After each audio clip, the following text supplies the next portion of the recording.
petite recommandation K-drama, Kiss Sixth Sense.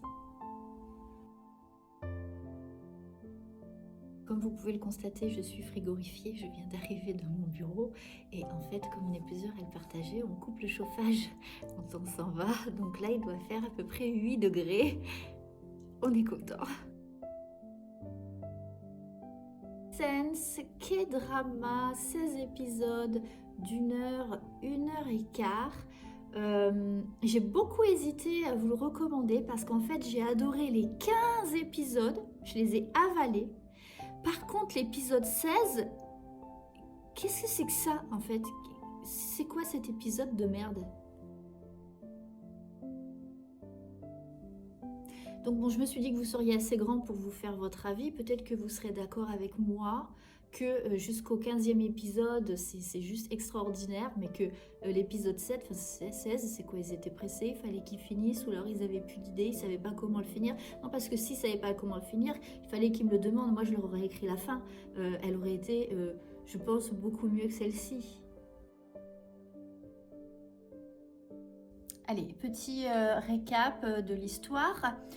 Lui, il doit être directeur marketing, enfin bon, voilà, il chapeaute une équipe en fait dans une boîte de communication. Ça fait des années qu'il est dans cette boîte, enfin, voilà, et c'est un gros con en fait. Franchement, il est pas cool. En fait, dans les premiers épisodes, franchement, vous n'allez pas du tout l'aimer. En plus, bon, ça ne regarde que moi, mais je le trouve pas très beau. Enfin, voilà, il n'y a pas grand chose pour lui. Au fil de la série, parce que c'est une série un peu surnaturelle, on va apprendre que suite à un trauma de l'enfance, il a les 5 sens qui sont hyper aiguisés. C'est-à-dire que, un peu comme un super-héros, il a une vue incroyablement perçante, il peut entendre plein de choses. Enfin, voilà, il a les sens super aiguisés. Elle, elle travaille dans l'équipe que chapeaute lui.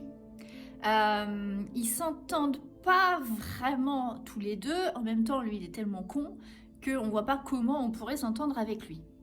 Et elle a une faculté un peu surnaturelle qui fait que quand elle embrasse quelqu'un, elle est capable de voir l'avenir de cette personne.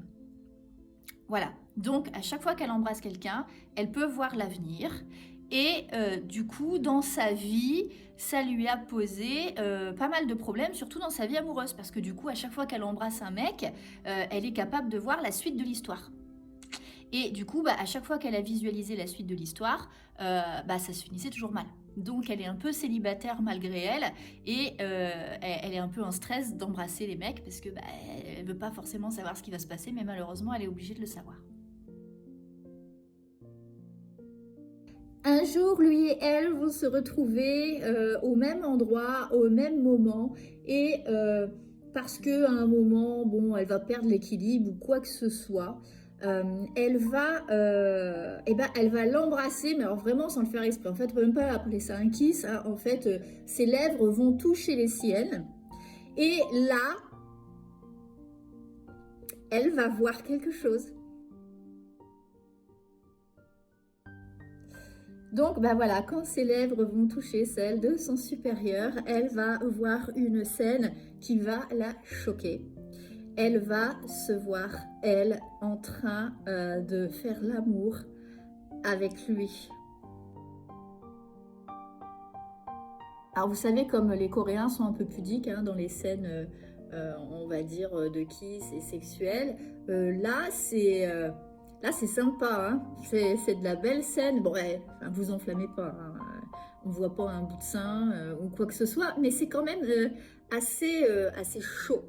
Donc, elle se voit, elle et lui, on va dire, dans une position assez torride. Et donc, elle a ce souvenir elle va voir cet avenir.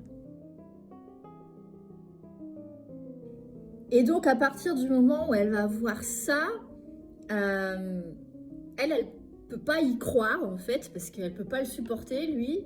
D'un autre côté, ce qu'elle a vu, c'était tellement torride, c'était tellement chaud que, enfin, elle va pas comprendre comment, par quel miracle, ils vont pouvoir en arriver là. Du coup, bien évidemment, son regard sur lui va changer. Parce qu'elle va plus pouvoir le regarder de la même façon, parce qu'en plus, elle va y repenser, mais tout le temps, tout le temps, tout le temps. Et en fait, voilà, l'histoire, elle est basée sur comment, mais par quel miracle vont-ils en arriver à cette situation torride entre les deux. Alors pour venir épicer un petit peu le tout, bien évidemment, il y a un suspense lié à un meurtre voilà, qui a eu lieu il y a très longtemps, etc. etc. Et donc, de fil en aiguille, bah, on va finir par voir cette histoire se construire entre deux et puis bah, surtout aussi cette histoire de meurtre se résoudre. Donc franchement, les 15 premiers épisodes, moi j'ai beaucoup aimé. Hein. Il n'y a pas de longueur, ça fait pas trop dans le sentimentalisme, ça se joue bien, les acteurs sont bien. Et puis nous aussi, au fur et à mesure qu'on regarde, on se dit mais c'est pas possible, ils peuvent pas en arriver à ce point vu la situation de départ. Par contre, c'est quoi cet épisode 16 quoi? Enfin, je veux dire, qui a écrit une fin pareille? Elle se regarde, mais c'est... franchement, c'est pas à la hauteur de la série. Cet épisode 16 là, cet épisode de clôture, ouais, ça donne l'impression que ça a été bâclé, quoi. Enfin, je sais pas, ou alors ils avaient plus de budget, ou je sais pas trop. Ils auraient pu faire mieux. Franchement, ils auraient pu faire mieux. Mais bon, je vous laisse le regarder si vous ne l'avez pas encore vu. Et pour ceux qui l'ont vu, n'hésitez pas à me dire, vous, ce que vous en avez pensé de cet épisode 16. Parce que franchement, moi, il me laisse sans voix. Hein.